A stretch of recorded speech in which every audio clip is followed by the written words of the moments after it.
तो वहीं NEET paper leak case में सीबीआई की चार्जशीट में कई चौंकाने वाले खुलासे। राउस एवेन्यू कोर्ट में 94 पेज की चार्जशीट दाखिल हुई है। तो इस चार्जशीट में कई खुलासे किए गए हैं। सबूत मिले हैं कि पेपर तैयार करने वालों ने ही नीट पेपर लीक किया था। सीबीआई की चार्जशीट के मुताबिक फिजिक्स, केमिस्ट्री और बॉटनी के पेपर सेट करने वालों पर आरोप है कि एक्सपर्ट्स एनटीए ऑफिस से होटल लौटकर याद किए गए सवाल पर्चियों पर लिखते थे।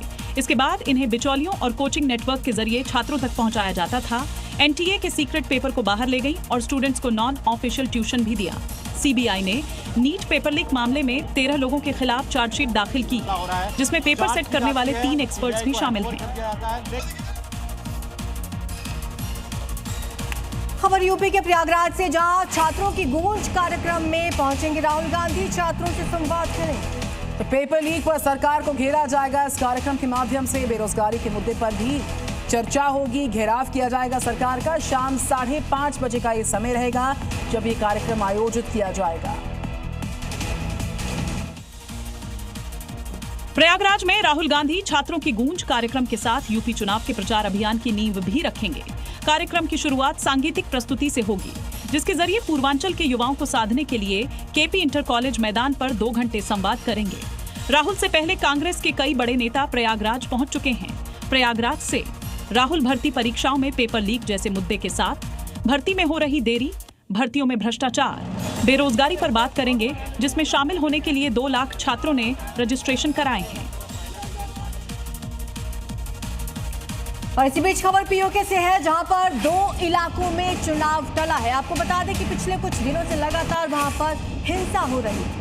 तो वो 2 इलाके हैं, पुंछ और पलांदरी, जहां पर चुनाव फिलहाल टल गए हैं। हिंसा और विद्रोह के चलते ये चुनाव टल गया और अगले आदेश तक इलेक्शंस टले ही रहेंगे, यानी कि आगे पोस्टपोन किए गए हैं और अगली तारीख का इंतजार करना होगा। अगले आदेश तक ये इलेक्शन फिलहाल टला हुआ बताया गया, क्योंकि पुंछ और पलांदरी मुनीर फौज के हाथ से निकल चुका है।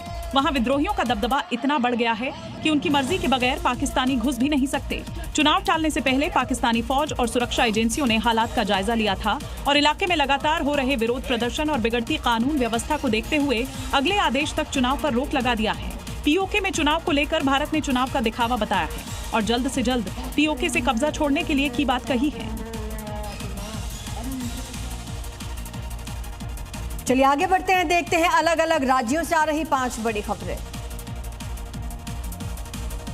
संसद में भगवा वस्त्र पहनकर नाटक करने के मामले में सांसद पप्पू यादव की मुश्किलें बढ़ती चली जा रही हैं।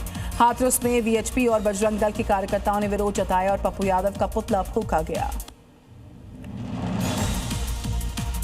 झारखंड के धनबाद में जमीन धंसने से भारी तबाही मची। बारिश के बाद जमीन धंसने की वजह से कई घर जमींदोज हो गए। जिला प्रशासन ने प्रभावित परिवारों को स्कूल और सार्वजनिक भवनों में ठहराया है।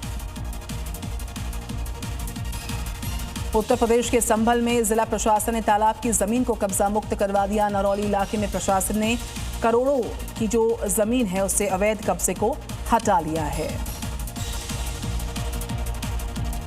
छत्तीसगढ़ के जगदलपुर मेडिकल कॉलेज में स्टाइपेंड बढ़ाने की मांग को लेकर मेडिकल कॉलेज इंटर्न डॉक्टर्स ने विरोध प्रदर्शन किया। डॉक्टर्स ने नुक्कड़ नाटक किया, अपना दर्द बयां किया।